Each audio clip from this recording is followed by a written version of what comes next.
And that was the realization that hit me one day. I was holding my baby and I was thinking about, these spiritual experiences and why am I not reading? This is annoying to me. Like, because the stuff that I'd been exploring, the indigenous wisdom, again, I want to note, written mostly by white men. So might have had a different experience if I'd had indigenous people educating me.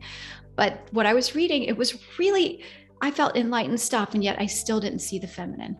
And it was just a moment one morning when I realized, well, the stories of women's spiritual experiences, I'm not reading about them. I'm reading stories from men. And that really sent me on a little bit of a Rolodex of I grew up in a Protestant church and God was a man and God's beloved child is a man and all of his disciples are men. And the only thing we ever heard about his mother was at Christmas. And, I always had male preachers. They didn't even allow deacons to be women. Those were all men.